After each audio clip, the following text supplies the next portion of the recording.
টাইমেটলৈ স্বাগতম মই অভিলাষ আৰু লৈ আহিছো এটা গুৰুত্বপূৰ্ণ খবৰ দেশৰ ৰাজনীতিত তীব্ৰ জুকাৰুনিৰ সৃষ্টি হৈছে 42 গৰাকী বিধায়কক ন্যায়ালয়ৰ জাননী দিয়া হৈছে উচ্চ ন্যায়ালয়ে জাননী প্ৰকাশ কৰিছে 42 গৰাকী বিধায়কলৈ জাননী প্ৰকাশ কৰাৰ পিছতেই দেশৰ ৰাজনীতিত হাহাকাৰ পৰিবেশৰ সৃষ্টি হৈছে উচ্চ ন্যায়ালয়ে জাননী প্ৰকাশ কৰিছে আৰু তাৰ পিছতেই ৰাজনীতিত উখল-মাখল পৰিবেশৰ সৃষ্টি হৈছে আৰু সন্দৰ্ভত সবিশেষ লৈ অহাৰ চেষ্টা কৰিছো জনাই আছো এটা গুৰুত্বপূৰ্ণ খবৰ ৰাজনীতিৰ খবৰ দেশৰ ৰাজনীতিত তীব্ৰ জুকাৰুনি দেশৰ ৰাজনীতিত তীব্ৰ জুকাৰুনিৰ সৃষ্টি হৈছে বিহাৰৰ 42 গৰাকী বিধায়কলৈ পাটনা উচ্চ ন্যায়ালয়ৰ জাননী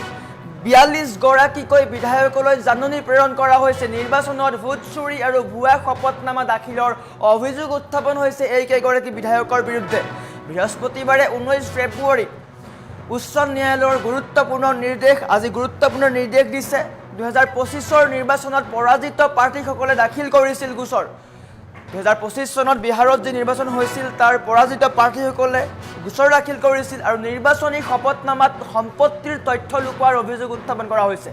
ভোট গণনা আৰু ভোটদান প্ৰক্ৰিয়াত ব্যাপক অনিয়মৰ দাবী উত্থাপন কৰা হৈছে 42 বিধায়কক নিৰ্দিষ্ট সময়ৰ ভিতৰত উত্তৰ দাখিলৰ নিৰ্দেশ দিছে উচ্চ ন্যায়ালয়ে 42 গৰাকী বিধায়কক এই জাননী প্ৰেৰণ কৰা হৈছে জাননী লাভ কৰা তালিকাত আছে বৰ্তমান বিহাৰ চৰকাৰৰ কেইবা গৰাকীও নেতা বিত্ত আৰু শক্তি মন্ত্ৰী বিজেন্দ্ৰ সিং যাদৱলৈ জাননী প্ৰেৰণ কৰা হৈছে জেডিইউৰ প্ৰাৰ্থী তেওঁ সমান্তৰালকৈ জিৱেশ মিশ্ৰ আৰু জেডিইউৰ চেতন আনন্দলৈও জাননী প্ৰেৰণ কৰা হৈছে আৰু সমান্তৰালকৈ আৰজেডিৰ বিধায়ক আমেন্দ্ৰ প্ৰসাদলৈ প্ৰেৰণ কৰা হৈছে জাননী কেন্দ্ৰ কৰি বিহাৰৰ ৰাজনীতিত তীব্ৰ হুলস্থুলৰ সৃষ্টি হৈছে বিহাৰ বুলি ক'লে ভুল হ'ব দেশৰ ৰাজনীতিত তীব্ৰ হুলস্থুলৰ সৃষ্টি হৈছে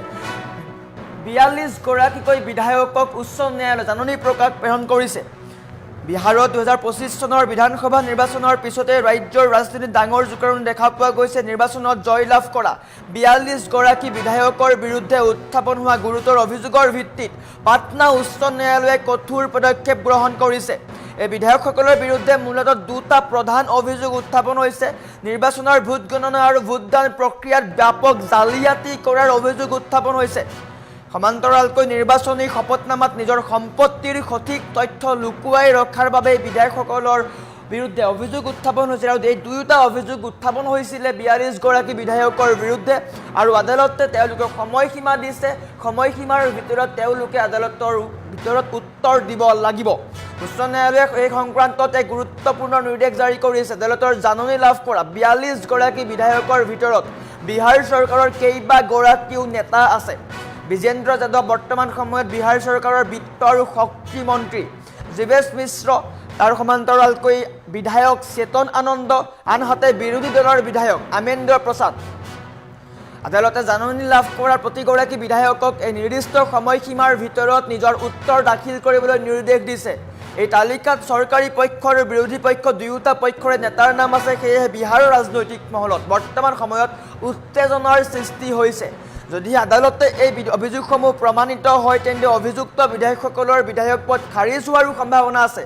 যদি আদালতত এই অভিযোগসমূহ সঁচা প্ৰমাণিত হয় বা তথ্যসহ প্ৰমাণ দিয়ে তেন্তে অভিযুক্ত বিধায়কসকলৰ বিধায়ক পদ খাৰিজ হোৱাৰ সম্ভাৱনা আছে যিয়ে বিহাৰ চৰকাৰৰ স্থিৰতাৰ প্ৰতিও ভাবুকি কঢ়িয়াই আনিব পাৰে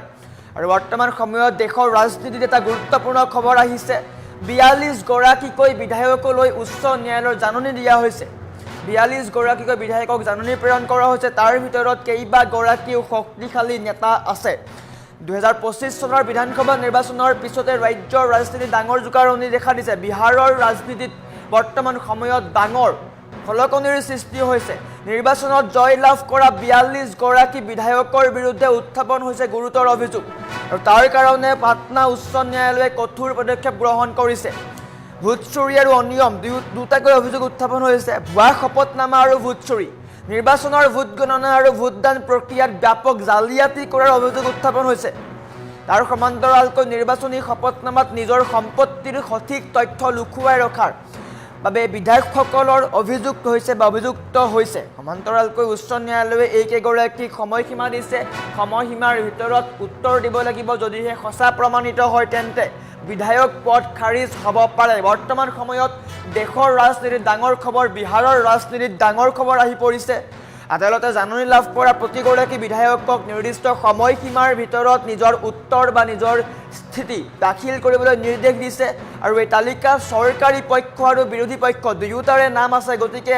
বিহাৰৰ ৰাজনীতিত বৰ্তমান সময়ত তীব্ৰ উত্তেজনাৰ সৃষ্টি হৈছে হাহাকাৰময় পৰিৱেশৰ সৃষ্টি হৈছে কিয়নো শাসক বিৰোধী দুয়োটা পক্ষৰ বিধায়ক বা নেতাৰ নাম আছে গতিকে বিহাৰৰ ৰাজনীতিত বৰ্তমান সময়ত হাহাকাৰ পৰিৱেশৰ সৃষ্টি হৈছে এটা গুৰুত্বপূৰ্ণ খবৰ দেশৰ ৰাজনীতিত গুৰুত্বপূৰ্ণ খবৰ আহিছে ৪২ গৰাকীকৈ বিধায়কলৈ উচ্চ ন্যায়ালয়ে জাননী প্ৰেৰণ কৰিছে আৰু সময়সীমাৰ ভিতৰত তেওঁলোকে উত্তৰ দিব লাগিব নিৰ্দিষ্ট সময়সীমাৰ ভিতৰত তেওঁলোকে উত্তৰ দিব লাগিব যদিহে উত্তৰ দিয়া নহয় তেন্তে কঠোৰ হ'ব আদালত আৰু বৰ্তমান সময়ত এনেকৈ কঠোৰ স্থিতি গ্ৰহণ কৰিছে আদালতে সময়সীমা দিছে সময়সীমাৰ ভিতৰত তেওঁলোকৰ উত্তৰ দিব লাগিব যদিহে তেওঁলোকৰ সেইসমূহ অভিযোগ গুৰুত্বপূৰ্ণ বা সঁচা প্ৰমাণিত হয় তেন্তে তেওঁলোকৰ বিধায়ক পদ পৰ্যন্ত খাৰিজ হোৱাৰ সম্ভাৱনা আহি পৰিছে আৰু ইয়াকে লৈ বৰ্তমান সময়ত বিহাৰৰ ৰাজনীতিত উত্তপ্ত পৰিস্থিতিৰ সৃষ্টি হৈছে খলকনিৰ সৃষ্টি হৈছে কিয়নো বিহাৰ চৰকাৰ গঠন হৈছিলে ২০২৫ চনত নিৰ্বাচন হৈছিলে আৰু নিৰ্বাচন হোৱাৰ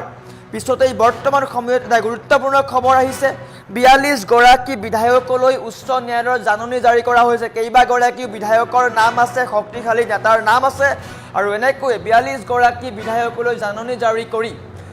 নিৰ্দিষ্ট সময়ৰ ভিতৰত উত্তৰ দিয়াৰ বাবে দাবী উত্থাপন কৰিছে বা নিৰ্দেশ দিয়া হৈছে যদিহে উক্ত সময়ৰ ভিতৰত তেওঁলোকে উত্তৰ নিদিয়ে তেন্তে কঠোৰ হ'ব আদালত আৰু যদিহে তেওঁলোকৰ বিৰুদ্ধে যিসমূহ অভিযোগ উত্থাপন হৈছে সেইসমূহ যদি সঁচা প্ৰমাণিত হয় তেন্তে তেওঁলোকৰ বিধায়ক পদ খাৰিজ হোৱাৰো সম্ভাৱনা আহি পৰিছে আৰু এনেকৈ নিৰ্বাচনৰ ভোট গণনা আৰু ভোটদান প্ৰক্ৰিয়াত ব্যাপক জালিয়াতি কৰাৰ অভিযোগ উত্থাপন হৈছে আৰু তেওঁলোকৰ বিৰুদ্ধে গুৰুতৰ অভিযোগ উত্থাপন কৰা হৈছে সমান্তৰালকৈ শপতনামাত ভুৱা সম্পত্তি দাখিল কৰাৰো অভিযোগ উত্থাপন হৈছে আৰু গুৰুতৰ অভিযোগ উত্থাপন হৈছে এই কেইগৰাকী নেতাৰ বিৰুদ্ধে বা বিধায়কৰ বিৰুদ্ধে আৰু বৰ্তমান সময়ত পাটনা উচ্চ ন্যায়ালয়ে তেওঁলোকলৈ নিৰ্দেশ জাৰি কৰিছে নিৰ্দিষ্ট সময়ৰ ভিতৰত তেওঁলোকে উত্তৰ দিব লাগিব যদিহে তেওঁলোকে উত্তৰ নিদিয়ে বা তেওঁলোকৰ বিৰুদ্ধে যিসমূহ অভিযোগ উত্থাপন হৈছে সেইসমূহ যদি সঁচা প্ৰমাণিত হয় তেন্তে তেওঁলোকৰ বিধায়ক পদ খাৰিজ হ'ব পাৰে আৰু বৰ্তমান দেশৰ ৰাজনীতিত গুৰুত্বপূৰ্ণ খবৰ তীব্ৰ জোকাৰণি বুলি ক'ব লাগিব বিহাৰৰ ৪২ গৰাকী বিধায়কলৈ পাটনা উচ্চ ন্যায়ালয়ৰ জাননী নিৰ্বাচনত ভোট চুৰি আৰু ভুৱা শপতনামা দাখিলৰ অভিযোগ উত্থাপন কৰা হৈছে ১৯ ফেব্ৰুৱাৰীত অৰ্থাৎ আজি